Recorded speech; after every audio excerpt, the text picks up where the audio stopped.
During their college years, Nicholas won Alice over with a charm that seemed effortless, making her friends quietly envious.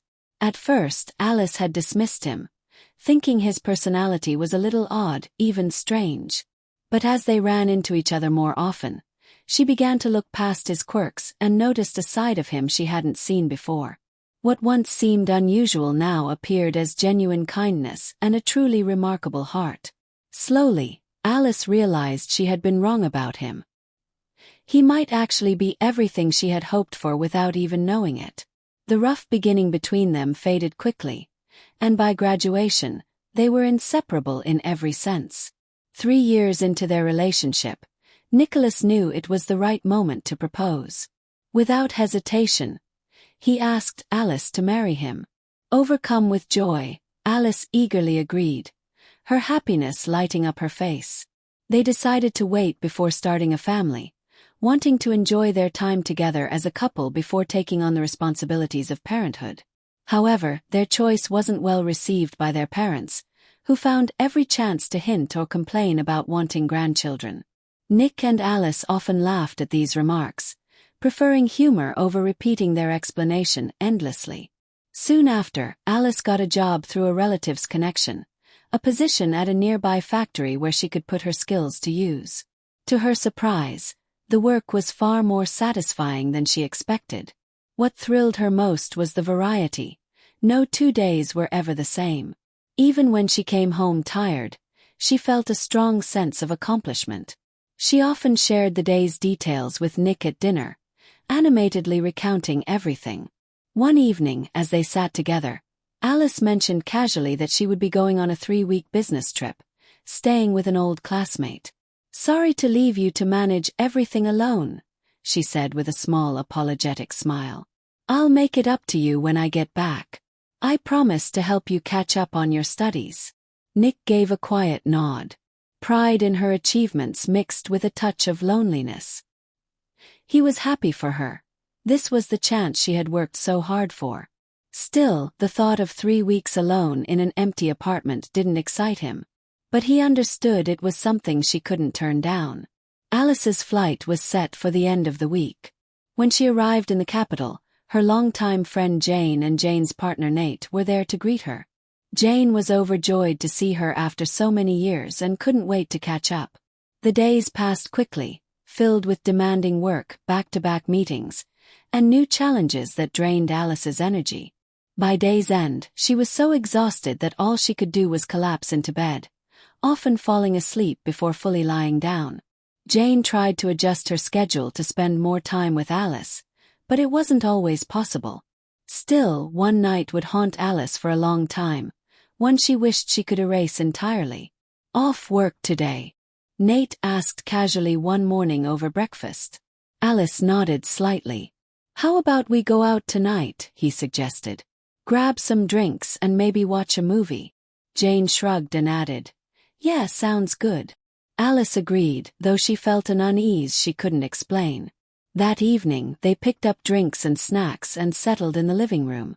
Choosing a movie took longer than expected, and Alice grew restless as time passed.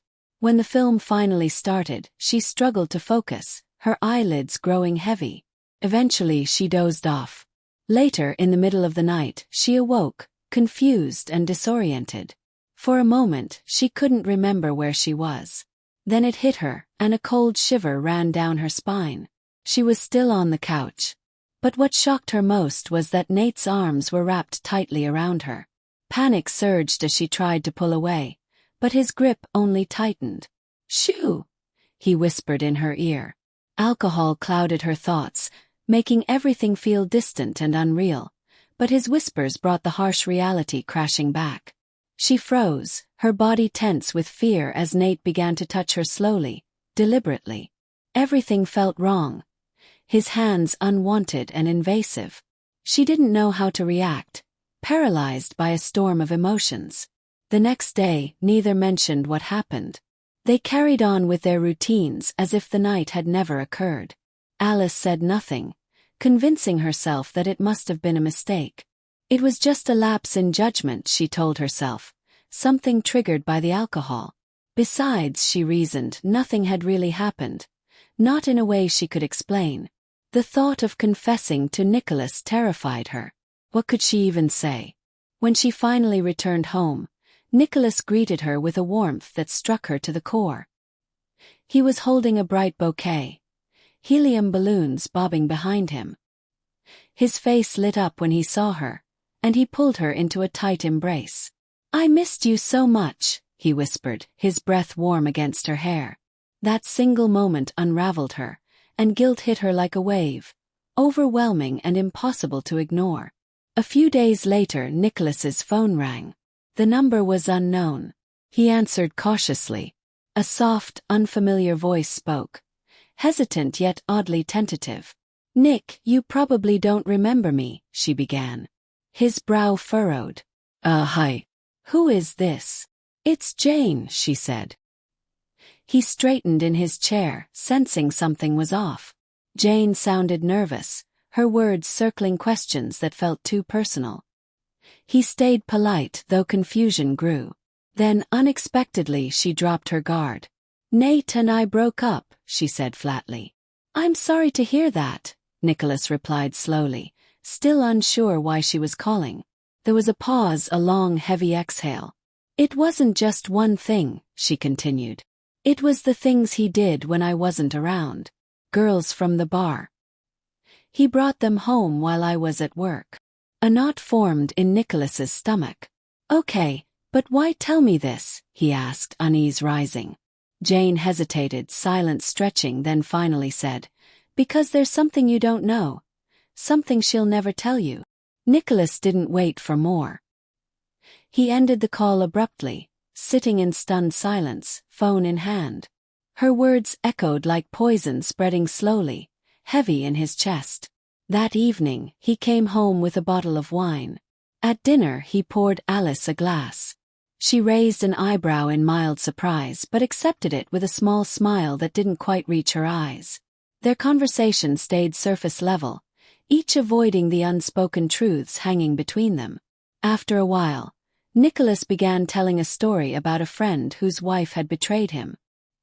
His tone was neutral, but he watched Alice closely, hoping her reaction might reveal something. She listened calmly, expression unreadable, nodding sympathetically, but never flinching. Just as the conversation seemed to end, Alice's phone buzzed. She glanced at it, face paling. A message from Jane. "I told your husband everything, and then some." The words hit her like a slap. Slowly, she lifted her head, eyes meeting Nicholas's across the table. In that moment, she knew exactly why he had told that story. He knew. "What did she send?" Nicholas asked, voice steady but heavy. Tears welled in Alice's eyes, her voice barely a whisper. "I'm sorry." She tried to leave the table, panic rising, but Nicholas stopped her gently, eyes never leaving hers. "Is there something you want to tell me?" he asked softly. Alice nodded slowly, trembling, but the words wouldn't come. Felt like everything was unraveling. The silence thickened, suffocating, filled with all that remained unspoken.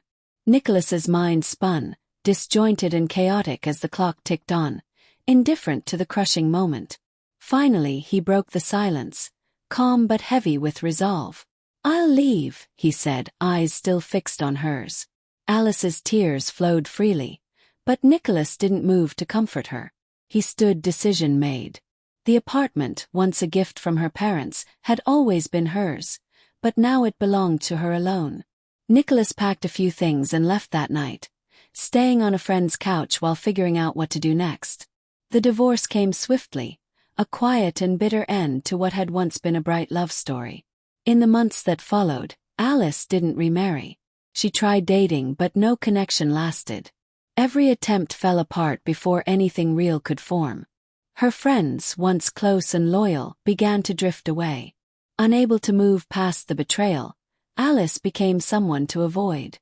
Her reputation was ruined.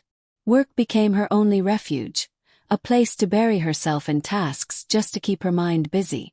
But when the day ended and the sun set, loneliness crept in.